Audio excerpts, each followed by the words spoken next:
നമസ്കാരം.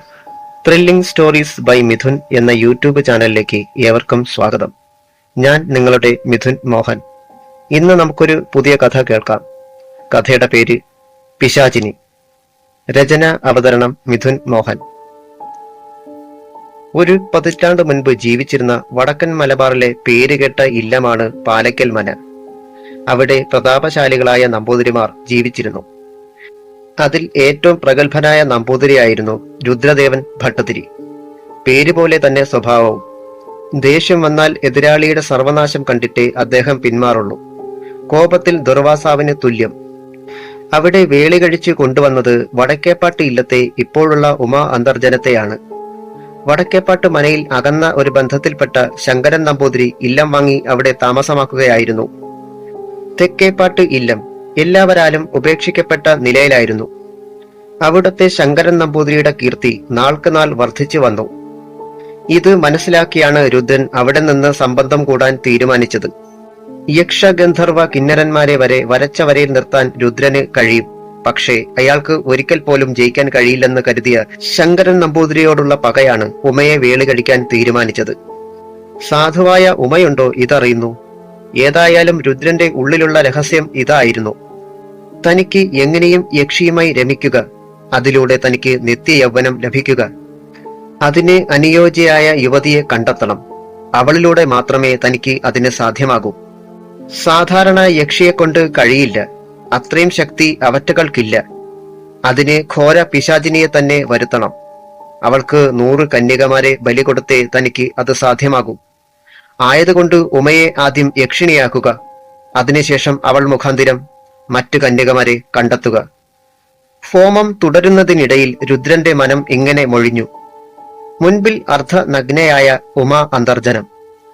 അവൾ പക്ഷേ ഒരു ശിലാപ്രതിമ കണക്കെയായിരുന്നു.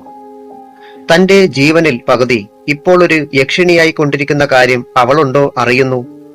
ഹോമത്തിലെ തീ ആളിക്കൊണ്ടിരുന്നു. അസ്പഷ്ടമായ മന്ത്രങ്ങൾ ഉരുവിട്ടുകൊണ്ട് രുദ്രൻ നെയ് കോരിയൊഴിച്ചു. പിന്നെ അരളിപ്പൂവ് അതിലേക്ക് സമർപ്പിച്ചു. എരിക്കിൻ പൂവ്, എള്ള് സമാസമം ഹോമിച്ചു. അഗ്നി പതുക്കെ മാറാൻ തുടങ്ങി. അതിന്റെ വലുപ്പം ഇരട്ടിയായി. മച്ചിനൊപ്പം തീ ഉയർന്നു. ചുവന്ന നിറം കൈവന്ന തീയുടെ ഉള്ളിൽ ഒരു ഭീകരരൂപം തെളിഞ്ഞു വന്നു. അതിന്റെ വായിൽ നിന്ന് രക്തം ഇറ്റിറ്റ് വീണു. ഒറ്റക്കൊമ്പുള്ള ആ ഭീകര സത്വം ഉറക്കെ അലറി. സാധാരണ ഒരു മനുഷ്യനാണ് ഇത് കാണുന്നതെങ്കിൽ ക്ഷണനേരത്തിൽ തന്നെ മരിച്ചു പോകുമായിരുന്നു. പക്ഷേ രുദ്രൻ സന്തോഷം കൊണ്ട് സ്വയം മറന്നിരിക്കുകയായിരുന്നു. അയാൾ ആ ഭീകരരൂപിയെ ആപാതചൂടം ദർശിച്ചു. കറുത്ത നിറം, ഒറ്റക്കൊമ്പ്, വട്ടക്കണ്ണുകൾ, കൂട്ടുപുരികം, കഴുകന്റെ ചുണ്ടുപോലെയുള്ള മൂക്ക്, കടുവയെപ്പോലെ വികൃതമായ കൂർത്തമൂർത്ത പല്ലുകൾ, ദേഹം മുഴുവൻ രോമാവൃതം, വായയുടെ ഇരുകോണിലൂടെ രക്തം ഒലിച്ചിറങ്ങുന്നു. തീപ്പന്തം പോലെ കണ്ണുകൾക്ക് ക്രൗര്യം. പക്ഷേ തീയിൽ നിന്ന് ഉയർന്നു വന്ന അതിന് അഗ്നിയേക്കാൾ ചൂട് അനുഭവപ്പെട്ടു രുദ്രന്.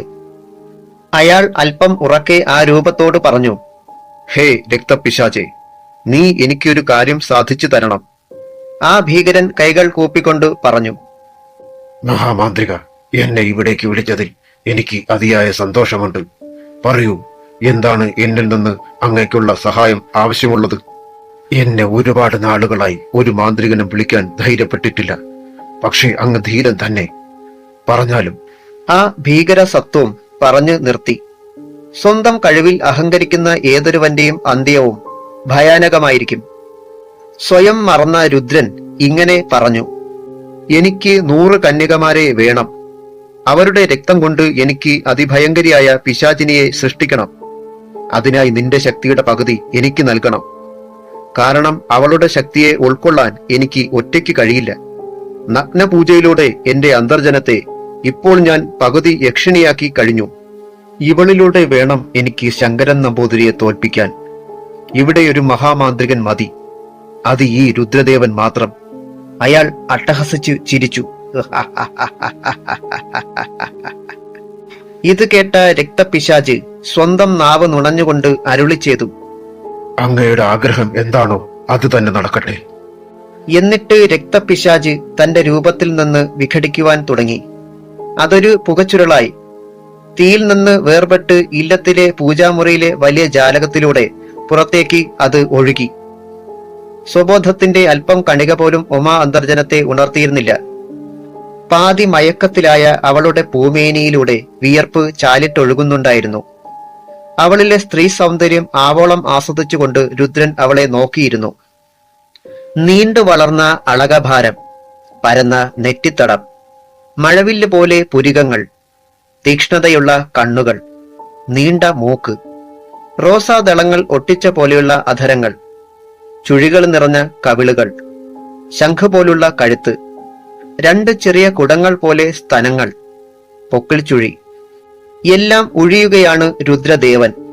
പേര് ദേവന്റെയെങ്കിലും പെരുമാറ്റം അസുരന്റെയും. അയാൾ അടുത്തിരുന്ന വാൽക്കിണ്ടി ഇടത് കൈയിലെടുത്തു.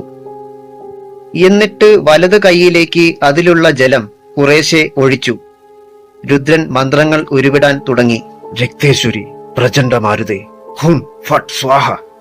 അയാൾ ആ ജലം ഉമയുടെ മുഖത്തേക്ക് തളിച്ചു. അവൾ പതുക്കെ കണ്ണുകൾ ഇമ ചിമ്മി. അന്തർജനത്തിന് സ്ഥലകാലബോധം തിരികെ കിട്ടി. അവിടെ ഇരിക്കുന്ന സ്വന്തം ഭർത്താവാണെന്ന ഓർമ്മ പോലുമില്ലാതെ അവൾ അടുത്തു കിടന്ന നേരിത് എടുത്ത് മാറുമറയ്ക്കാൻ ശ്രമിച്ചു. അത് കണ്ട രുദ്രൻ പറഞ്ഞു, എല്ലാം നമ്മുടെ നന്മയ്ക്കാണെന്ന് നീ ഓർക്കുക. ലോകത്തിലെ ഏറ്റവും വലിയ മാന്ത്രികനാകാൻ നിന്റെ ഭർത്താവിന് യോഗ്യത ഇല്ലെന്നാണോ ഉമ കരുതുന്നത്? നിന്നെ ഞാൻ ലോകത്തിൽ ഏറ്റവും ഭാഗ്യവതിയായ ഭാര്യയാക്കും. ഇത് കേട്ട അന്തർജനം പുച്ഛം കലർന്ന പുഞ്ചിരിയോടെ പറഞ്ഞു, സ്വന്തം ഭാര്യയെ നിർവാണമായി ഇരുത്തുന്ന ഭർത്താവിന്റെ മനസ്സ് ശുദ്ധമല്ല എന്നുള്ള കാരണം കൊണ്ട് അങ്ങ് ഏത് നരകത്തിൽ ചെന്ന് പതിക്കുമെന്ന് ഈശ്വരന് പോലും പറയാൻ കഴിയില്ല. എന്റെ സ്വമനസാലെ മാത്രമേ പൂജയിൽ ഫലപ്രാപ്തി ഉണ്ടാവുകയുള്ളൂ. അങ്ങയുടെ ലക്ഷ്യം എന്റെ അച്ഛനെ തോൽപ്പിക്കണം എന്നതാണ്. അതിന് എന്നെ കരുവാക്കുന്നു. ഇത് കേട്ട രുദ്രൻ ഒന്ന് ഞെട്ടി. തന്റെ മനസ്സിലുള്ള കാര്യം ഇവൾ പറയുന്നു.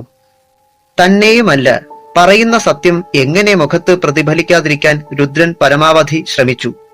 പക്ഷേ ഉമയുടെ പുച്ഛഭാവം അയാളെ ചൊടിപ്പിച്ചു. നിന്നെ ഞാൻ എന്റെ അന്തർജനമായിട്ട് ഇതുവരെ കരുതിയിട്ടില്ല. നിനക്ക് ഇവിടുന്ന് സ്വയം ഇറങ്ങിപ്പോവാൻ കഴിയില്ല. ഈ ഇല്ലത്തിന്റെ അതിർത്തി കടക്കാൻ എന്റെ അനുവാദം വേണം. ഇത് പറഞ്ഞിട്ട് അയാൾ അട്ടഹസിച്ചു. അവളെ അത് ബോധിപ്പിക്കുന്നതിന് വേണ്ടി അയാൾ അസ്പഷ്ടമായ എന്തോ ഉരുവിട്ടു. അടുത്ത ക്ഷണത്തിൽ അടഞ്ഞുകിടന്ന ജാലകത്തിന്റെ കൊളുത്തുകൾ പറഞ്ഞു. ഇരുവശത്തേക്കും മലർക്കെ അത് തുറന്നു. പെട്ടെന്നുള്ള ശബ്ദം കാരണം ഉമ വല്ലാതെ ഭയന്നു. അവൾ അവിടേക്ക് നോക്കിയതും ആരെയും ഭയപ്പെടുത്തുന്ന ഒരു രൂപം, ചുവന്ന കണ്ണുകൾ. പക്ഷേ അതൊരു ഇരുട്ടുകൊണ്ട് നിർമ്മിച്ചത് പോലെയായിരുന്നു. അത് അകത്തേക്ക് കടന്നു. എന്നിട്ട് ആ പൂജാമുറിയിൽ വട്ടം ചുറ്റുവാൻ തുടങ്ങി. അലറി വിളിച്ചുള്ള അതിന്റെ കോലാഹലം. പിന്നെയും ആ രൂപത്തെ പോലെ വേറൊന്ന്. അങ്ങനെ അവരുടെ തലയ്ക്ക് മുകളിലൂടെ 4 വിചിത്ര രൂപികൾ കറങ്ങിക്കൊണ്ടിരുന്നു. അതിന്റെ അലർച്ചയും അട്ടഹാസവും കേൾക്കാനുള്ള ത്രാണിയില്ലാതെ അന്തർജനം ഇരുചെവികളും പൊത്തിപ്പിടിച്ചു. കണ്ണുകൾ ഇറുക്കി അടച്ചു. രുദ്രൻ അലറിച്ചിരിച്ചു. കുറച്ചു നിമിഷങ്ങൾ അവയെല്ലാം എവിടെയോ അപ്രത്യക്ഷമായി. അവൾ പതിയെ കണ്ണുകൾ തുറന്നു. അപ്പോഴും അയാൾ മന്ത്രജപങ്ങൾ തുടരുകയായിരുന്നു.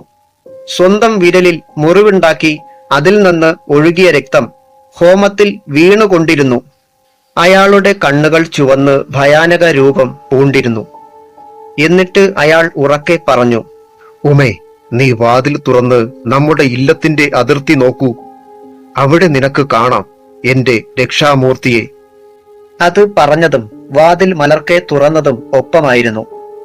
ഉമയ്ക്ക് സ്വന്തം കണ്ണുകളെ വിശ്വസിക്കുവാൻ കഴിഞ്ഞില്ല. മുൻപിലുള്ള ചുവരം കടന്ന് തന്റെ കാഴ്ച നിൽക്കുന്നത് തറവാടിന്റെ പടിപ്പുരയിലായിരുന്നു. അവിടുള്ള കാഴ്ച അതിലും ഭീകരമായിരുന്നു. പടിപ്പുരയുടെ 2 മടങ്ങ് വലിപ്പത്തിൽ മുടിയഴിഞ്ഞ് കാറ്റിൽ പാറി പറക്കുന്നുണ്ടായിരുന്നു. അതിന്റെ നടുവിൽ ഒരു ഭയാനക മുഖം. 2 കണ്ണുകൾ ചുവന്നു തിളങ്ങുന്നു. കോമ്പല്ലുകൾ 2 പുറത്തു കാട്ടി അലറിച്ചിരിക്കുന്ന യക്ഷി. അവളുടെ വായിലൂടെ നിണം ഒലിച്ചിറങ്ങി. അവൾ അട്ടഹസിച്ച് ഉമയോട് ചോദിക്കുന്നു, നിനക്ക് എന്നെ കടന്ന് പുറത്തു പോണം അല്ലേ?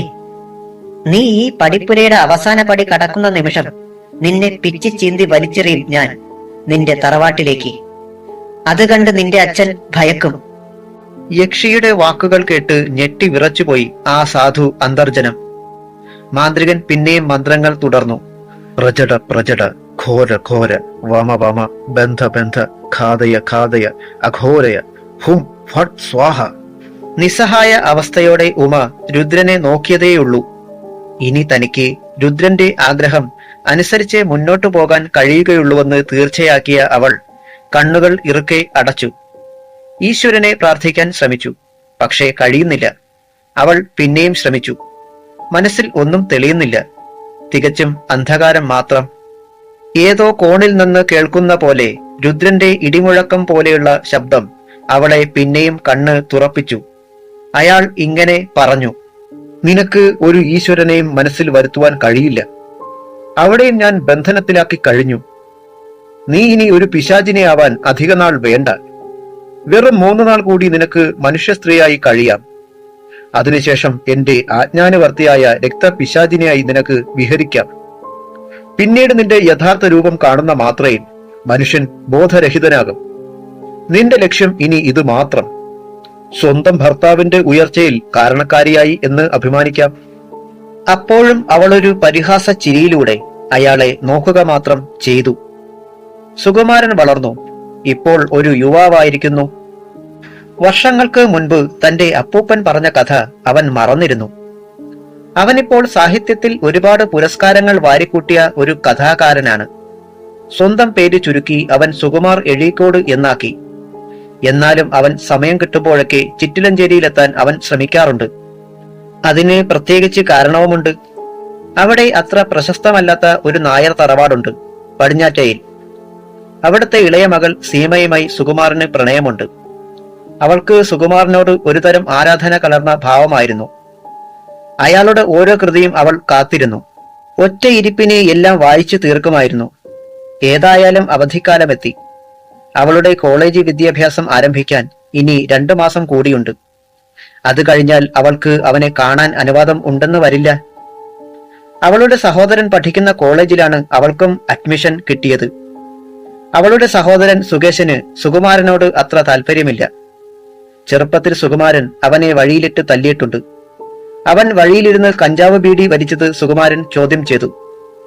ഇതിൽ കുപിതനായ സുകേശൻ അവനെ അടിക്കാൻ മുന്നോട്ട് ചെന്നത് മാത്രം ഓർമ്മയുണ്ട്. കവിളടക്കം ഒന്ന് കിട്ടിയപ്പോൾ കണ്ണിൽ നിന്ന് പൊന്നീച്ച പറന്നു. ആ ഒരു അടി അവന്റെ മനസ്സിൽ പകയുണ്ടാക്കി. അതിന് പ്രതികാരം പോലെയാണ് സീമയുടെ അഡ്മിഷൻ മനഃപൂർവ്വം അവൻ സ്വന്തം കോളേജിൽ തന്നെ ചെയ്തതും. നല്ല മാർക്കോടെ പാസ്സായ സീമയ്ക്ക് വേണ്ടി സുകുമാരൻ വേറൊരു നല്ല കോളേജിൽ ശ്രമിച്ചതാണ്. അതിന് അവൻ വിലങ്ങ് തടിയായി. സീമയ്ക്ക് എതിർത്ത് പറയാനും കഴിഞ്ഞില്ല. അവൻ അത്രയും മോശമായിട്ടേ അവളോട് പെരുമാറുള്ളൂ. എന്നും അവളെ ഉപദ്രവിക്കും. അച്ഛന്റെ അതേ സ്വഭാവം. സീമ നേരെ തിരിച്ചും. എല്ലാം അവനോട് ക്ഷമിക്കും. ഒരേ ഒരു ആങ്ങളയല്ലേ, കുറച്ചുകൂടി പ്രായമെത്തുമ്പോൾ ഇതിനൊരു കടിഞ്ഞാൺ ഉണ്ടാവും, അവൾ പ്രത്യാശിച്ചു. പക്ഷേ പിന്നീട് കോളേജിൽ പോകാനുള്ള ഭാഗ്യം അവനുണ്ടായിരുന്നില്ല. ചിറ്റിലഞ്ചേരിയിൽ പിന്നെയും ദുരന്തങ്ങൾ ആരംഭിക്കാൻ തുടങ്ങുന്നതേ ഉണ്ടായിരുന്നുള്ളൂ. അതിന്റെ ആരംഭം സുകേശനിലൂടെയും.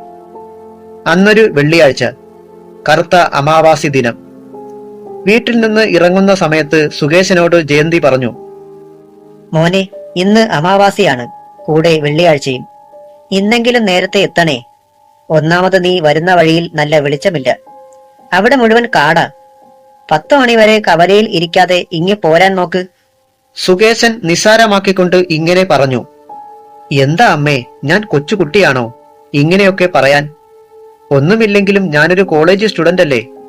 പോരെങ്കിൽ എന്റെ കയ്യിൽ ടോർച്ചുമുണ്ട്. എനിക്ക് അന്ധവിശ്വാസം തീരെയില്ല. ഞാൻ എന്നും വരുന്ന സമയത്തേ വരൂ. അവൻ ഇത് പറഞ്ഞിട്ട് ഭിത്തിയിൽ തൂക്കിയിട്ടിരുന്ന ടോർച്ച് കയ്യിലെടുത്തു. ഷർട്ടിന്റെ കൈകൾ തെറുത്ത് കയറ്റിയിട്ട് അവൻ മുണ്ട് മടക്കി കുത്തി. എന്നിട്ട് ചെരുപ്പുകൾ ധരിച്ചുകൊണ്ട് പുറത്തേക്കിറങ്ങി. ജയന്തി മകൾ സീമയുടെ മുഖത്തേക്ക് ദയനീയമായി നോക്കി. സീമ അതിന് മറുപടി ഒന്നും പറയാതെ തന്റെ മുറിയിലേക്ക് നടന്നു. സീമ, അവളുടെ അഴക് ഒരു ദേവതയ്ക്ക് തുല്യമായിരുന്നു. നീണ്ട കേശം, നീണ്ട മിഴികൾ, കൊത്തിയെടുത്ത പോലുള്ള നാസിക, ചെമ്പരത്തി ഇതളുകൾ വെട്ടിയൊട്ടിച്ച പോലുള്ള അധരങ്ങൾ, നീണ്ട മുഖം. ശില്പികൾ നിർമ്മിച്ച ശിലയിൽ കാണുന്ന പോലെയുള്ള കുജങ്ങൾ, ഉയർന്നു നിൽക്കുന്ന നിതംബങ്ങൾ. പട്ടുപാവാടയാണ് അവളുടെ ആവരണം. ഇത്രയുമായാൽ സീമയെന്ന യുവതിയായി. ഉമാ അന്തർജനത്തെ അവൾക്ക് വലിയ ബഹുമാനമാണ്. വല്ലപ്പോഴും ദേവീക്ഷേത്രത്തിൽ കാണാറുള്ളതാണ്. പക്ഷെ ഇപ്പോൾ കുറച്ചു ദിവസങ്ങൾ കഴിഞ്ഞിരുന്നു അവരെ നേരിട്ട് കണ്ടിട്ട്. ചിലപ്പോൾ തീണ്ടൽ ആകാനും സാധ്യതയുണ്ട്, അവൾ മനസ്സിൽ വിചാരിച്ചു. അവൾ തന്റെ കിടക്കറയിൽ കയറി വാതിലടച്ചു. കിടക്കയിൽ കിടന്നു. അവൾ പതിയെ കണ്ണുകൾ അടച്ചു. ആ പെൺകുട്ടിയുടെ മനസ്സ് ഇപ്പോൾ ഒരാളെ മാത്രമാണ് ഓർമ്മയിൽ വരച്ചത്. അതെ, അത് സുകുമാരനായിരുന്നു. നിദ്രദേവത അവളുടെ മിഴികളിൽ പതിയെ വന്നു. നേരം കടന്നുപോയത് സീമ അറിഞ്ഞില്ല. തന്റെ കിടപ്പുമുറിയുടെ വാതിലിൽ ആരോ ഉറക്കെ തട്ടുന്ന ശബ്ദം കേട്ടാണ് അവൾ ഉണർന്നത്. സുന്ദര സ്വപ്നം കണ്ട് കിടന്ന അവൾ സ്ഥലകാല ബോധത്തിലെത്താൻ കുറച്ചു നിമിഷങ്ങൾ വേണ്ടി വന്നു. കതകിൽ തട്ടുന്നത് അമ്മയാണ്. മോളെ, നീയൊന്ന് എഴുന്നേറ്റേ. അവൻ ഇതുവരെ ഇങ്ങെത്തിയില്ല. നേരം 11 മണി കഴിഞ്ഞു. നിന്റെ അച്ഛൻ അവനെ കവലയിൽ കണ്ടിരുന്നു. വിളിച്ചിട്ട് കൂടെ വന്നില്ല. ആ ചെക്കൻ ഇങ്ങ് വരട്ടെ. കോളേജ് തുറക്കുന്നവരെ അവനെ ഇവിടെ നിർത്തണ്ട. അമ്മയുടെ വിഷമിച്ച വർത്തമാനം കേട്ടുകൊണ്ട് സീമ എഴുന്നേറ്റു. വാതിൽ തുറന്നു. മുൻപിൽ അമ്മയുടെ വിഷമത്തിലുള്ള മുഖം. അവൾ അമ്മയെ ചേർത്ത് പിടിച്ചിട്ട് പറഞ്ഞു, അമ്മ ധൈര്യമായിട്ടിരിക്കൂ. ചേട്ടൻ ഇങ്ങ് പോന്നോളും. അല്ലെങ്കിൽ തന്നെ കൊച്ചു കുട്ടിയൊന്നുമല്ലല്ലോ. സീമ അമ്മയെയും കൊണ്ട് അച്ഛന്റെ അരികിലെത്തി. കേശവൻ അല്പം ദേഷ്യത്തിലായിരുന്നു. അയാൾ സീമയോട് പറഞ്ഞു, നിന്റെ അമ്മയ്ക്ക് എന്തിന്റെ സുഖേടാ ഇങ്ങനെ നിലവിളിക്കാൻ? അതിന് മറുപടിയായി ജയന്തി അയാളെ രൂക്ഷമായി നോക്കുക മാത്രം ചെയ്തു. എന്റെ കുഞ്ഞിനെയോർത്ത് നിങ്ങൾക്ക് വിഷമം ഇല്ലല്ലോ. അവൻ എന്റെ മാത്രം മോനാണല്ലോ. ഇത് കേട്ട സീമ രണ്ടുപേരോടും പറഞ്ഞു, അച്ഛനും അമ്മയും ഇതിനെ ചൊല്ലി ഇവിടെ വഴക്ക് വേണ്ട. ഏതായാലും ചേട്ടൻ ഇങ്ങ് വരട്ടെ. അർദ്ധരാത്രിയിലുള്ള വീട്ടിലേക്കുള്ള വരവ് ഇന്നത്തോടെ നിർത്തണം. കവല. അവിടെ രാഘവൻ ആശാന്റെ കടയിൽ നിന്ന് സിഗരറ്റ് മേടിച്ച് ചുണ്ടിൽ വെച്ച് തീപ്പെട്ടി ഉരച്ചു. കത്തിച്ചിട്ട് സുകേശൻ പറഞ്ഞു, ചേട്ടാ, ഇത് അച്ഛനോട് പറയല്ലേ. ഇത് കേട്ട ആശാൻ ചിരിച്ചു. എടാ, ഇത് നീ ആദ്യമായിട്ടല്ലല്ലോ വലിക്കുന്നത്. നീ വീട്ടിലോട്ട് ചെല്ല്, ഞാൻ കടയടയ്ക്കാൻ പോണു. സുകേശൻ പതിയെ അവിടെ നിന്നിറങ്ങി. അവൻ ആലോചിച്ചു. എന്തോ തനിക്ക് എപ്പോഴും ആരെങ്കിലും എന്തെങ്കിലും പറഞ്ഞാൽ അത് അനുസരിക്കാൻ ഒരു പ്രയാസമാണ്. ഇന്ന് വെള്ളിയാഴ്ചയാണ് പോലും, അമാവാസി. ഇപ്പോഴും ഇങ്ങനെയൊക്കെ ചിന്തിക്കുന്ന അമ്മയുടെ ഓരോ കാര്യങ്ങളെ. അവൻ മുന്നോട്ട് നടക്കുകയാണ്. കവല കഴിഞ്ഞു. അടുത്തുള്ള തെങ്ങിൻ തോപ്പ് എത്തി. അവൻ അരയിൽ കരുതിയിരുന്ന ബാറ്ററി ടോർച്ച് കയ്യിലെടുത്തു. സ്വിച്ച് അമർത്തി. അതിന്റെ പ്രകാശം ഇരുട്ടിനെ തുളച്ചുകൊണ്ട് മുന്നോട്ട് പാഞ്ഞു. ഒറ്റയടി പാത മുന്നിൽ തെളിഞ്ഞു. അവൻ അഴിഞ്ഞ മുണ്ട് അല്പം മുറുക്കിയിട്ട് മടക്കി കുത്തി. നടത്തം തുടർന്നു. കുറച്ചു ദൂരം മുന്നോട്ട് നടന്നപ്പോൾ കലശലായ ദാഹം അവന് അനുഭവപ്പെട്ടു. സുകേശൻ ടോർച്ച് വെളിച്ചം മുന്നിൽ കണ്ട ഒരു ചെറിയ ഗൗളിത്തെങ്ങിൽ പായിച്ചു. അതിൽ അസലൊരു കരിക്ക് നിൽക്കുന്നു. പിന്നെ അവൻ അമാന്തിച്ചില്ല. അതിൽ വലിഞ്ഞു കയറി. കരിക്ക് അടർത്തി താഴെയിട്ടു. ഇറങ്ങി. അവിടെ കിടന്ന ഒരു കരിങ്കല്ലിൽ കരിക്കിന്റെ മൂക്ക് ചതച്ചു. അതിന്റെ വെള്ളം കുടിച്ചപ്പോൾ അവന് ആശ്വാസം തോന്നി. പിന്നെയും നടത്തം. തെങ്ങിൻ തോപ്പ് കഴിഞ്ഞാൽ വയൽ സാമ്രാജ്യമാണ്. അവിടെയും ഇന്ന് നല്ല ഇരുൾ പരന്നിരുന്നു. ടോർച്ചുള്ളതിനാൽ അവൻ അതൊന്നും വകവയ്ക്കാതെ മുന്നോട്ട് ചുവടുകൾ വെച്ചുകൊണ്ടിരുന്നു. അകലെയുള്ള ഏതോ ഇടങ്ങളിൽ നായ്ക്കളുടെ മോങ്ങൽ ശബ്ദങ്ങൾ. സുകേശൻ നടക്കുന്ന വഴിയിലെ ഒരു മൂവാണ്ടൻ മാവിലിരുന്ന് ഒരു നത്തിരുന്ന് മോളുന്നു. മരണത്തെ ക്ഷണിക്കുന്നത് പോലെ.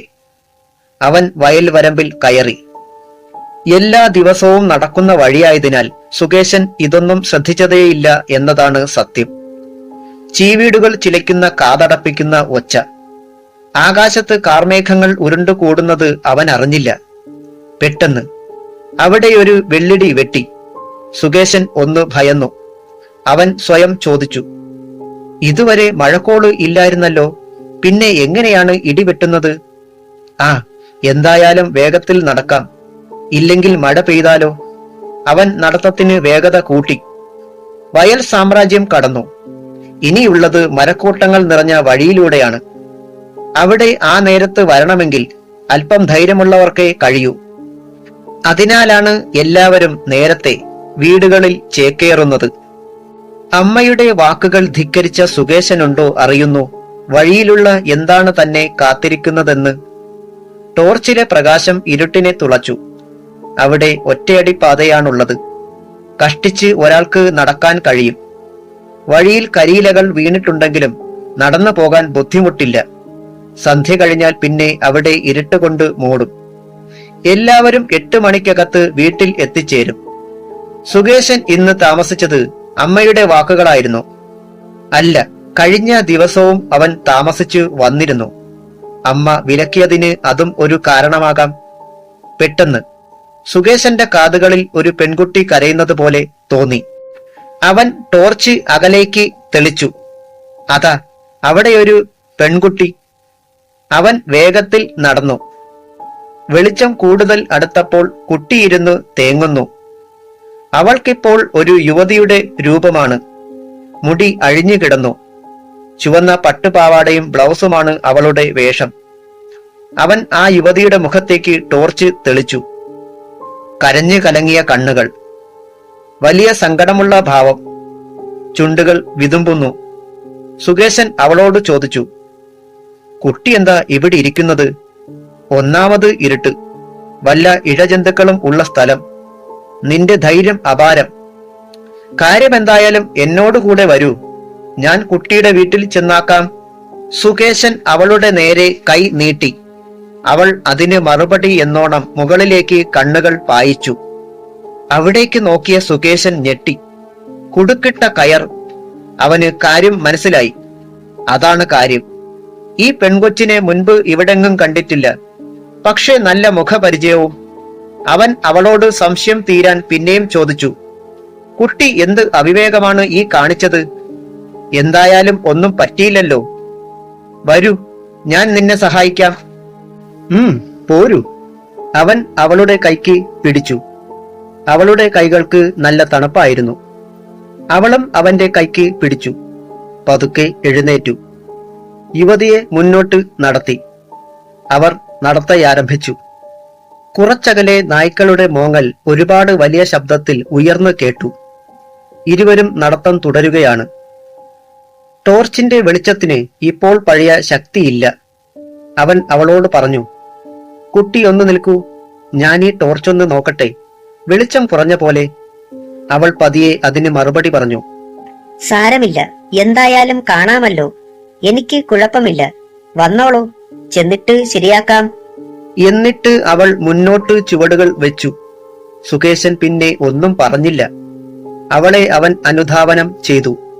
പെട്ടെന്ന് അവരുടെ തലയ്ക്ക് മുകളിൽ കൂടി ഏതോ രാക്ഷി എന്തോ കണ്ട് ഭയന്നതുപോലെ ചിറകടിച്ചു പറന്നകന്നു. സുകേശൻ അവിടേക്ക് പാളി നോക്കിയെങ്കിലും യുവതി അവിടേക്ക് നോക്കിയില്ല. സുകേശൻ അവളോട് പറഞ്ഞു, കുട്ടി പേടിച്ചില്ലേ? ഞാൻ പേടിച്ചു. യുവതി അതിനും മറുപടി പറഞ്ഞില്ല. സുകേശൻ അവളെ കൂടുതൽ ശ്രദ്ധിക്കാൻ തുടങ്ങി. എന്തൊരു ഭംഗിയാ ഈ പെണ്ണിനെ കാണാൻ. അവളുടെ അഴക് അവൻ ആസ്വദിച്ചു. 2 കുടങ്ങൾ കമഴ്ത്തിയ പോലുള്ള നിതംബങ്ങളെ അവളുടെ കേശഭാരം മറയ്ക്കാൻ ശ്രമിക്കുന്നു. സുകേശൻ അവളെ അംഗപ്രത്യംഗം വീക്ഷിച്ചു. അവൾ മുന്നോട്ടു ചുവടുകൾ വയ്ക്കുന്നു. അവൻ ചൊടികൾ നുണഞ്ഞു. അവൾ അവിടെ അപ്പോൾ പിടിച്ചു കെട്ടിയതുപോലെ നിന്നു. ഇത് കണ്ട അവൻ അവളെ കടന്നു പിടിക്കാൻ ആഞ്ഞതും, ചേട്ടന് എന്നോട് എന്തെങ്കിലും തോന്നുന്നുണ്ടോ? ഇത് കേട്ട സുകേശൻ ഞെട്ടി. അവൻ ആലോചിച്ചു, ഇവൾക്ക് പുറകിലും കണ്ണുണ്ടോ? അവൻ ഒന്ന് വിക്കി. എന്നിട്ട് പറഞ്ഞു, കുട്ടി എന്താ അങ്ങനെ ചോദിച്ചത്? ഏതായാലും കുട്ടിയെ ഞാൻ ചതിക്കില്ല.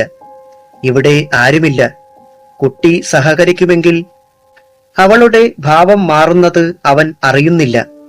അവളുടെ കണ്ണുകൾ ചുവന്നു. പുരികം വില്ലുപോലെ വളഞ്ഞു. മാർദ്ദവമായ അധരങ്ങൾ കറുത്തു തടിച്ചു. അവ തുറന്നതും കടുവയുടെ പല്ലുകൾ പോലെ 2 തേറ്റകൾ പുറത്തേക്ക് ഇറങ്ങി വന്നു. കണ്ണുകളിൽ നിന്ന് നിണം ഒഴുകി. തലയിൽ 2 കൊമ്പുകൾ മുളച്ചു. അവൾ അവിടേക്ക് തിരിഞ്ഞു.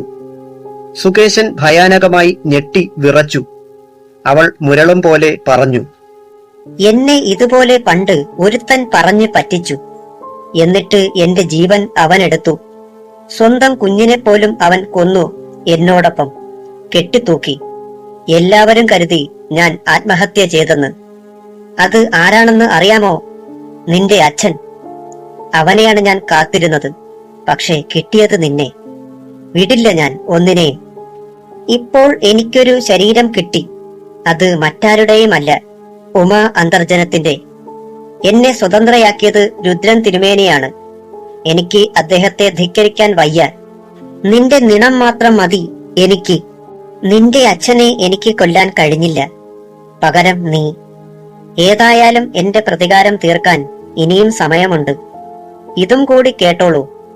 നിന്റെ സഹോദരിയെ ഞാൻ ഇതുപോലെ പിശാചിനിയാക്കി അലഞ്ഞു തിരിയാൻ വിടും. അവളെയും ഞാൻ നോട്ടമിട്ടിട്ടുണ്ട്. രുദ്രൻ തിരുമേനിക്ക് 100 കന്യകമാരെ എത്തിക്കാൻ എന്നെ നിയോഗിച്ചത് രക്തപിശാചാണ്. മൂർത്തിയെ ഞാൻ പിണക്കില്ല. ഇത് എന്റെ പ്രതികാരം. നിന്റെ രക്തം എനിക്ക് വേണം. 100 പുരുഷന്മാരുടെ നിണം ഞാൻ കുടിച്ചാലേ എനിക്ക് പൂർണ്ണമായും ഉമയുടെ ശരീരത്തിൽ നിലനിൽക്കാൻ കഴിയൂ. ഇങ്ങനെ പറഞ്ഞതും അവൾ അവന്റെ നേർക്ക് ചാടി വീണതും ഒപ്പമായിരുന്നു. വ്യാഘ്രത്തിന്റെ മുന്നിൽപ്പെട്ട മാനിനെ പോലെ അവനൊന്നും ചെയ്യാനുള്ള കഴിവില്ലായിരുന്നു. തന്റെ കഴുത്തിൽ അമർന്ന അവളുടെ ദംഷ്ട്രകൾ. സ്വന്തം പ്രാണൻ പോകുന്നത് പതിയെ അവൻ അറിഞ്ഞു. സുകേശൻ പതിയെ വാടിയ ചേമ്പിൻ തണ്ട് പോലെ അവിടെ കുഴഞ്ഞു വീണു. അവന്റെ രക്തം മുഴുവൻ കുടിച്ച ആ പിശാചിനി തന്റെ ചുണ്ടിൽ പറ്റിയ നിണം നാവുകൊണ്ട് നൊട്ടി നുണഞ്ഞു. എത്ര നാളുകൾക്ക് ശേഷമാണ് ഒരു മനുഷ്യച്ചോര കിട്ടുന്നത്? അവൾ രുദ്രനോട് നന്ദി പറഞ്ഞു. പിശാചിനി ഉറക്കെ പൊട്ടിച്ചിരിച്ചു. അതിനുശേഷം അവൾ ഒരു കൊടുങ്കാറ്റ് പോലെ പാലക്കൽ ഇല്ലത്തേക്ക് പലായനം ചെയ്തു. പാലക്കൽ രുദ്രൻ ഇതെല്ലാം തന്റെ മഷി പുരട്ടിയ വെറ്റിലയിലൂടെ ഇതെല്ലാം വീക്ഷിക്കുകയായിരുന്നു. അയാൾ സ്വയം പറഞ്ഞു, ഏതായാലും എന്റെ ആദ്യത്തെ ഘട്ടം പൂർണ്ണ വിജയം കൈവരിച്ചിരിക്കുന്നു. ഇനി ഇവളെ കൊണ്ട് 100 കന്യകമാരെ ഇവിടെ എത്തിക്കണം. രാത്രിയുടെ 2-ാം യാമത്തിൽ ഉമയുടെ ശരീരത്തിൽ പ്രവേശിക്കുന്നതിന് ഞാൻ അനുവാദം അവൾക്ക് കൊടുത്തിട്ടുണ്ട്. അപ്പോൾ അവൾക്ക് സ്വന്തം രൂപമായിരിക്കും. ഉമയെ ആരും സംശയിക്കില്ല. അല്ലെങ്കിൽ ഒരുപക്ഷെ ആരെങ്കിലും രക്ഷപ്പെട്ടാലോ? അവർ മനസ്സിലാക്കും ഉമയാണ് ഇത് ചെയ്യുന്നതെന്ന്. അതിലൂടെ എല്ലാവരും എന്നെ കുറ്റക്കാരനാക്കും. ആരും എന്നിലേക്ക് തിരിയരുത്. അപ്പോൾ അവിടെ ഒരു അട്ടഹാസം മുഴങ്ങി. രുദ്രൻ പുഞ്ചിരിയോടെ പറഞ്ഞു, പിശാചിനി വന്നു. ഉമേ, നിനക്ക് ഇനി വിശ്രമിക്കാം, നീ ചെയ്യുന്ന തെറ്റുകൾ അറിയാതെ. പിശാചിനി ഉമയായി അകത്ത് കടന്ന് വന്നു. അവൾ രുദ്രന്റെ കാലിൽ നമസ്കരിച്ചിട്ട് പറഞ്ഞു, എന്റെ ആഗ്രഹ പൂർത്തീകരണത്തിന് അങ്ങ് കാരണക്കാരനായി. ഞാൻ ഇനി എന്റെ വാസസ്ഥലത്തേക്ക് പോകുന്നു. അവൾ കൈ കൂപ്പി. എന്റെ കിടക്കറയിൽ പോയി ഉമയുടെ ശരീരം അവിടെ ഉപേക്ഷിക്കൂ. പിശാചിനി അയാളുടെ വാക്കുകൾ അതുപോലെ അനുസരിച്ചു. അവൾ എന്നിട്ട് പുകച്ചുരുളുകളായി ജാലകത്തിലൂടെ പുറത്തേക്ക് ഒഴുകി. രുദ്രൻ തന്റെ മുന്നിലിരുന്ന കളിമൺ പ്രതിമയിലേക്ക് ദൃഷ്ടികൾ പായിച്ചു. അയാൾ അല്പം ജലം കയ്യിലെടുത്തു. മന്ത്രങ്ങൾ ഉരുവിട്ടു. പ്രചണ്ഡമായി കരാളഹസ്തേ പ്രത്യങ്കരി ഹും ഫട്ട് സ്വാഹ. ആ ജലം കളിമൺ പ്രതിമയിൽ തളിച്ചു. പെട്ടെന്ന് അതിന് ജീവൻ വെച്ചതുപോലെ ചലിക്കാൻ തുടങ്ങി. പതിയെ അതിൽ നിന്ന് വെളുത്ത നാട പോലെ പുറത്തേക്ക് എന്തോ ഒഴുകാൻ തുടങ്ങി. അത് നേരെ പോയത് ഉമയുടെ ശരീരത്തിലേക്കാണ്. ഉമ അപ്പോഴും ഒരു ദീർഘനിദ്രയിലായിരുന്നു. പ്രഭാതം. നാട്ടിലാകെ സുകേശന്റെ മരണവാർത്ത എല്ലാവരും അറിഞ്ഞു. ജഡം മരങ്ങൾ തിങ്ങി നിറഞ്ഞ ഇടവഴിയിൽ കിടന്നു. പോലീസ് ഇൻക്വസ്റ്റ് നടത്തി. പോസ്റ്റ്മോർട്ടത്തിന് ശേഷം മൃതദേഹം ബന്ധുക്കൾ ഏറ്റുവാങ്ങി. സീമയും അച്ഛനും അമ്മയും ആകെ തകർന്നു പോയിരുന്നു.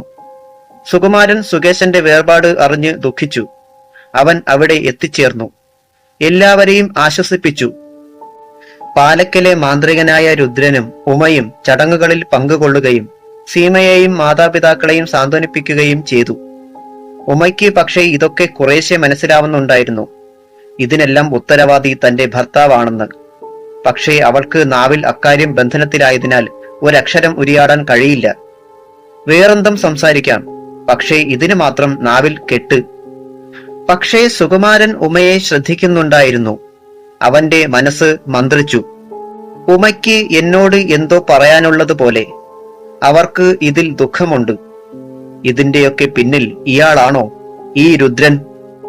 ഏതായാലും ഞാൻ കുറച്ചു ദിവസം കഴിഞ്ഞേ പോകുന്നുള്ളൂ. എന്റെ കുട്ടിക്കാലത്തെ സംഭവം ഇതാണല്ലോ, തെക്കേപ്പാട്ടു മനയിലെ യക്ഷി.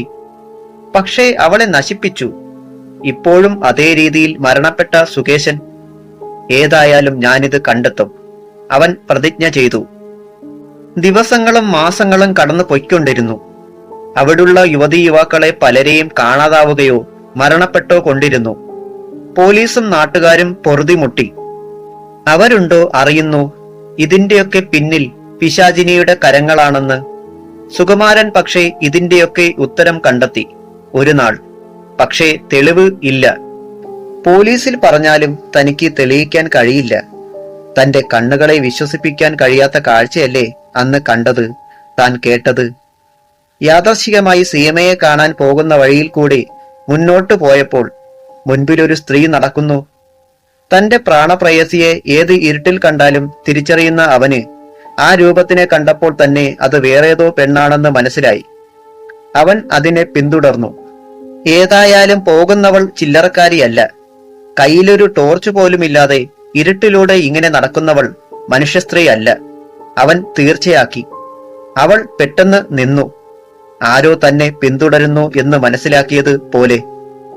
അവൾ അവിടേക്ക് വെട്ടിത്തിരിയാൻ ഭാവിച്ചതും സുകുമാരൻ ഒറ്റച്ചാട്ടത്തിന് അടുത്ത് കണ്ട വലിയ മരത്തിന് പിന്നിൽ ഒളിച്ചു കഴിഞ്ഞിരുന്നു. അവന് കാര്യം മനസ്സിലായി. തന്നെ അവൾ കണ്ടാൽ കൊന്നുകളയുമെന്ന്. നേരത്തെ അവൻ കണക്ക് കൂട്ടിയാണ് ചുവടുകൾ മുന്നോട്ട് വെച്ചത്. അതുകൊണ്ട് മരങ്ങൾക്ക് പിന്നിൽ ഒളിക്കാനും അവന് പെട്ടെന്ന് സാധിച്ചു. അവൾ വേഗത്തിൽ തിരിഞ്ഞു നിന്നു. ആരോ തന്നെ പിന്തുടർന്നു. പക്ഷേ ആരെയും കാണുന്നില്ല. യക്ഷി തന്റെ ഘ്രാണശക്തി ഉപയോഗിച്ചു. അവളുടെ കണ്ണുകൾ തിളങ്ങി. ദംഷ്ട്രകൾ പുറത്തേക്ക് നീണ്ടു. അതെ, അവൻ ഇവിടെ തന്നെയുണ്ട്. ഏതായാലും സ്വയം മരണം വരിക്കാൻ ഇവിടേക്ക് വരാനുള്ള അവന്റെ ചങ്കൂറ്റം അപാരം. അവൾ മുരണ്ടു. സുകുമാരൻ ഭയന്നു. ഈശ്വര, ഇവളൊരു പിശാചിനിയാണല്ലോ. തന്നെ അവൾ കണ്ടെത്തി കഴിഞ്ഞു. ഇനി തനിക്ക് രക്ഷയില്ല. ഒരു ഭീരുവിനെ പോലെ താൻ ഇവൾക്ക് മുന്നിൽ മുട്ടുമടക്കില്ല. അവൻ തീരുമാനിച്ചു. ഏതായാലും അവൾ താൻ നിൽക്കുന്നിടത്ത് വരട്ടെ. അവൻ മരത്തിനോട് കൂടുതൽ പറ്റി നിന്നു. അവളുടെ കാൽപെരുമാറ്റം. അവ അടുത്തടുത്ത് കൊണ്ടിരുന്നു. പിശാചിനികൾക്ക് സ്വതവേ ഉള്ളിലൊരു ഭയമുണ്ട്. തന്റെ വിശ്വരൂപം ദർശിക്കുന്ന ആരെയും നിസാരരായി കാണരുതെന്ന്. കാരണം അവർക്ക് അസാമാന്യ ബുദ്ധിയും ശക്തിയും യുക്തിയും ഉണ്ടായിരിക്കും. കഴിഞ്ഞ 30 വർഷം മുൻപ് മരിച്ച തന്നേക്കാൾ വേഗത ഇവർക്കായിരിക്കും. അവളുടെ ചിന്ത ഇങ്ങനെയായിരുന്നു. ഇത്രയും തന്നെ സുകുമാരന് ധാരാളമായിരുന്നു. അവനൊരു യുക്തി തോന്നി. പിശാചിനി മരത്തിന് ഏത് വശത്താണോ ആദ്യമെത്തുക, അതിന് എതിരായി വേണം താൻ മറുപുറം എത്തേണ്ടത്. ഒരു പെണ്ണിന്റെ ശരീരമുള്ളതിനാൽ അവൾക്ക് അരൂപിയാകാൻ കഴിയില്ല. അവൾ മരത്തിന് അടുത്തേക്ക് എത്താറായി. വലതുവശത്താണ് കാലടികൾ. കരിയിലകൾ അമരുന്ന ശബ്ദം. അവൻ ആ വലിയ വൃക്ഷത്തിന് ഇടതുഭാഗത്തേക്ക് ഒച്ച കേൾപ്പിക്കാതെ തെന്നിമാറി. പിശാചിനിയുടെ കണ്ണുകൾ തിളങ്ങുന്നത് അവൻ കണ്ടു. ഇരുട്ടിലാണ് ഇവറ്റകൾക്ക് കാഴ്ചയുള്ളത്. അവൾ മരത്തിനു ചുറ്റിലും പതിയെ നടക്കാൻ തുടങ്ങി. അവളുടെ ഈ പ്രവൃത്തി മനസ്സിലാക്കിയ സുകുമാരൻ അവൾക്ക് മുന്നിൽ ചുവടുകൾ വെച്ചു. ഏതായാലും യക്ഷി തന്നെ കണ്ടുപിടിക്കും. ഇനി താമസിച്ചുകൂടാ. അവൻ പെട്ടെന്ന് തന്റെ കഴുത്തിലണിഞ്ഞിരുന്ന മാന്ത്രിക ഏലസ് ഊരി വലത് കൈയിൽ പിടിച്ചു. നടത്തം നിർത്തി. പിശാചിനി പുറകിൽ ഉണ്ട്. അവൻ തിരിഞ്ഞു നിന്നു. തൊട്ടുമുന്നിൽ ഒരു പുരുഷനെ കണ്ട അവൾ ആദ്യമൊന്ന് പരിഭ്രമിച്ചു. തന്റെ ലക്ഷ്യം അവൾ ഒരു മാത്ര മറന്നു. സുകുമാരൻ തന്റെ കയ്യിലിരുന്ന ഏലസ് അവളുടെ നേർക്ക് ഉയർത്തിപ്പിടിച്ചു. പിശാചിനി പൂക്കുല പോലെ വിറയ്ക്കാൻ തുടങ്ങി.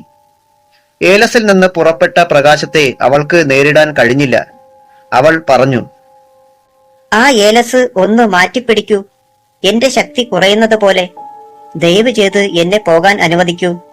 അവളുടെ അപേക്ഷ സ്വീകരിച്ച സുകുമാരൻ ചോദിച്ചു, എങ്കിൽ നീ എന്നോട് സത്യം പറയണം. ഇവിടെ കാണാതാകുന്ന യുവതീ യുവാക്കളെ നീ എന്തു ചെയ്തു? മരിച്ചു കിടന്നവരെല്ലാം നല്ലവരല്ല.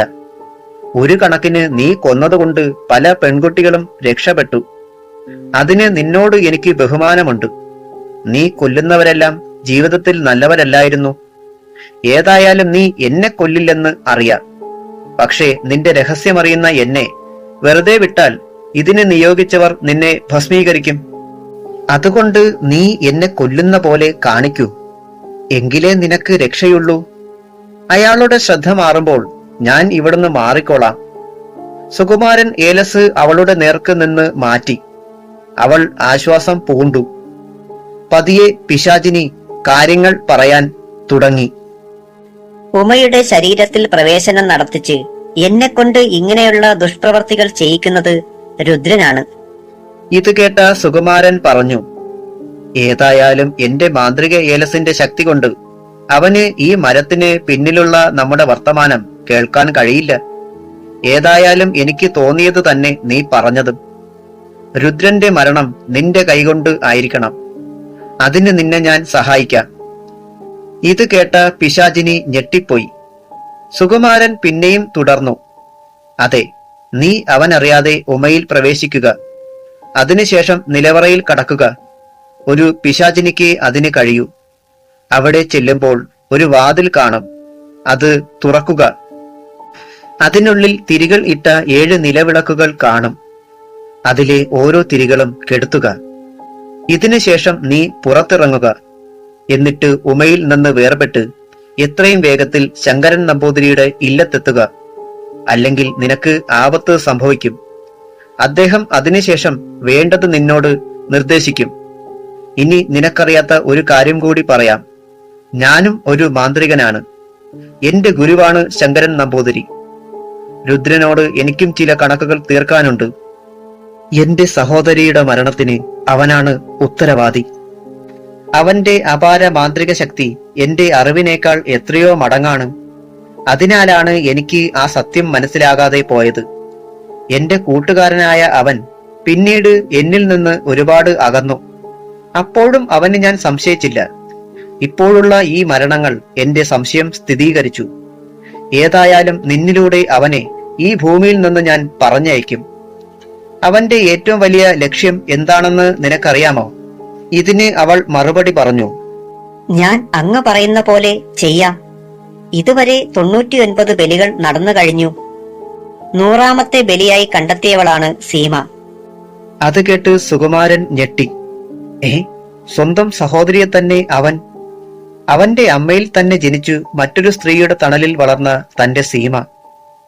ഇതെല്ലാം തന്നെ അറിയിച്ചത് സാക്ഷാൽ ശങ്കരൻ നമ്പൂതിരിയും. പെൺകുട്ടികളെ ഇഷ്ടമില്ലാത്ത പാലക്കലെ രുദ്രന്റെ പിതാവ് വാസുദേവൻ ഭട്ടതിരി കുഞ്ഞിനെ അന്നത്തെ ആശ്രിതനായ കേശവനെ ഏൽപ്പിക്കുകയായിരുന്നു. ഇതെല്ലാം രുദ്രന് അറിയാവുന്ന കാര്യമാണ്. എന്നിട്ടും ഇങ്ങനെയൊരു പ്രവൃത്തി, കഷ്ടം. ഇതിലൂടെ അവൻ എന്താണ് നേടാൻ പോകുന്നത്? അത് മാത്രം എനിക്ക് മനസ്സിലാകുന്നില്ല. സുകുമാരൻ ഇത് പറഞ്ഞിട്ട് ആ വൃക്ഷത്തിന്റെ വേരിൽ പതിയെ ഇരുന്നു. പിശാചിനി തുടർന്നു, രുദ്രന്റെ ലക്ഷ്യം ഒന്നേയുള്ളൂ. ലോകത്തിൽ വെച്ച് സ്ത്രീ യക്ഷികളിൽ ഏറ്റവും ശക്തിയും ക്രൂരയുമായ കർണപിശാചിനിയെ ആവാഹിക്കുക. ഇത് കേട്ട സുകുമാരൻ ചാടി എഴുന്നേറ്റു. എന്ത്, കർണപിശാചിനിയോ? അവളെ ദർശിക്കുന്നവരെ പോലും അവൾ ക്രൂരമായി കൊല്ലുന്ന പതിവാണ് ആ ദുർമൂർത്തിക്ക്.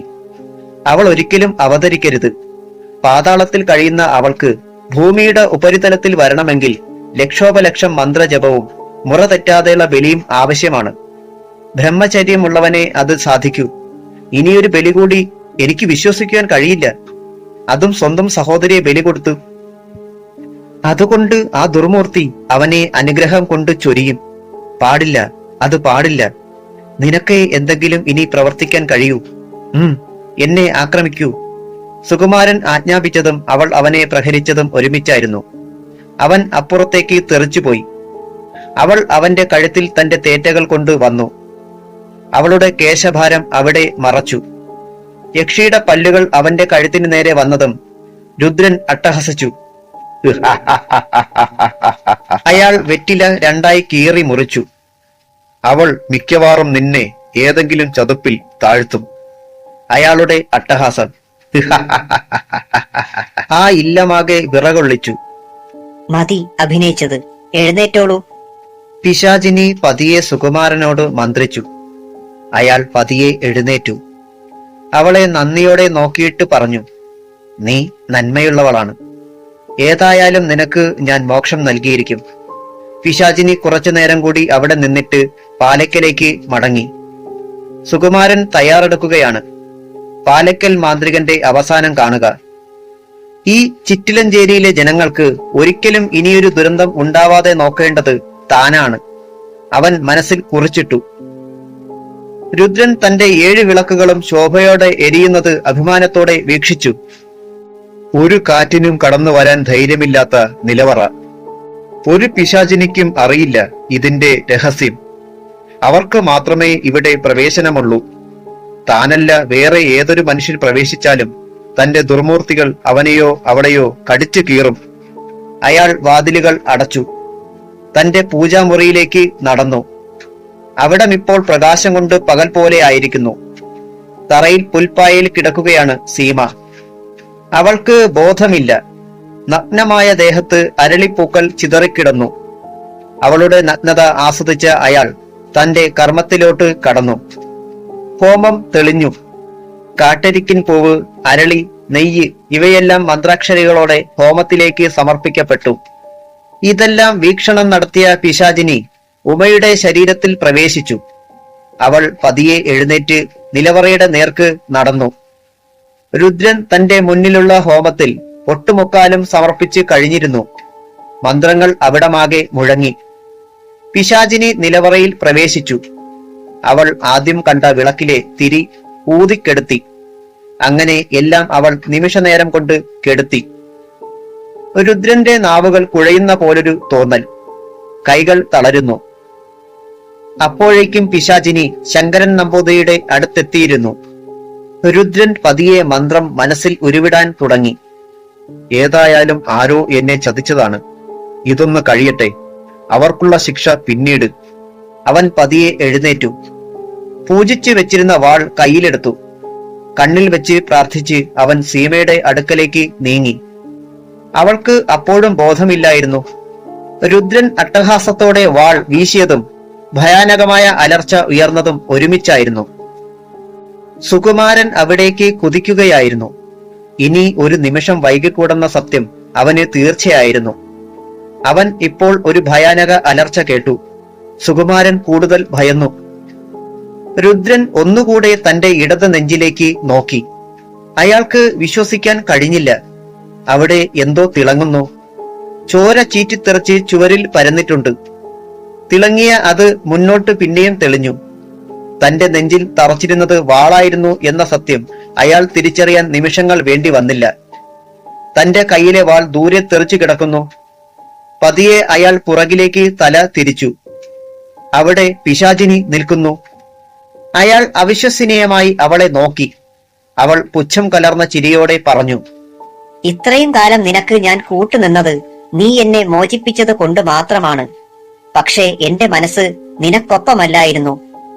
എനിക്ക് മോക്ഷം നൽകാമെന്ന് വാക്ക് തന്നിട്ടുള്ള ചെറുപ്പക്കാരന് വേണ്ടി ഞാൻ ഈ കർമ്മം ചെയ്യുന്നു. അടുത്ത ക്ഷണം വാതിൽ തകർത്തുകൊണ്ട് സുകുമാരൻ അകത്തു വന്നു. അവന്റെ കയ്യിൽ ത്രിശൂലമുണ്ടായിരുന്നു. രുദ്രന് എന്തെങ്കിലും പറയാൻ ആകുന്നതിനു മുൻപ് അവന്റെ തല മുറിഞ്ഞ് ഹോമത്തിൽ വീണ് കഴിഞ്ഞിരുന്നു. പിശാചിനി അവന്റെ ദേഹത്ത് നിന്ന് വാൾ വലിച്ചൂരി. അതും ഹോമത്തിലേക്ക് സമർപ്പിച്ചു. വരൂ, സീമയെ വേഗം എഴുന്നേൽപ്പിക്കൂ. എനിക്ക് ഇനി എന്റെ വാസസ്ഥലത്തേക്ക് പോകാം. ഏതായാലും ഇതൊരു അരക്കില്ലമാണ്. സുകുമാരൻ സീമയെ മന്ത്രജലം തളിച്ചു ഉണർത്തി. അവളെ അവൻ പതിയെ തോളിൽ കിടത്തി. അവിടുന്ന് ഇറങ്ങി. ഉമയുടെ ദേഹത്തുള്ള പിശാചിനി ശങ്കരൻ നമ്പൂതിരിയുടെ മനയിലേക്ക് പുറപ്പെട്ടു. ഈ ഭീകര ദൃശ്യങ്ങൾ കണ്ട് രാപ്പക്ഷികൾ ചിറകടിച്ച് പറന്നകന്നു. വർഷങ്ങൾക്കിപ്പുറം സുകുമാരൻ ഇപ്പോൾ സുകുമാർ എന്ന എഴുത്തുകാരനാണ്. സീമ അറിയപ്പെടുന്ന നിരൂപക. ഉമ ഇപ്പോൾ അറിയപ്പെടുന്ന നർത്തകി. സുകുമാരൻ എന്ന ചെറുപ്പക്കാരന്റെ ധൈര്യമില്ലായിരുന്നെങ്കിൽ ഉമയും സീമയും. പിന്നെ കർണപിശാചിനിയുടെ താണ്ഡവമായിരുന്നു. അവസാനിച്ചു. കഥ ഇഷ്ടമായെങ്കിൽ എല്ലാവരും ലൈക്ക്, ഷെയർ, സബ്സ്ക്രൈബ് ചെയ്യാൻ മറക്കല്ലേ. ഞാൻ നിങ്ങളുടെ മിഥുൻ. അപ്പോൾ എല്ലാവർക്കും നന്ദി.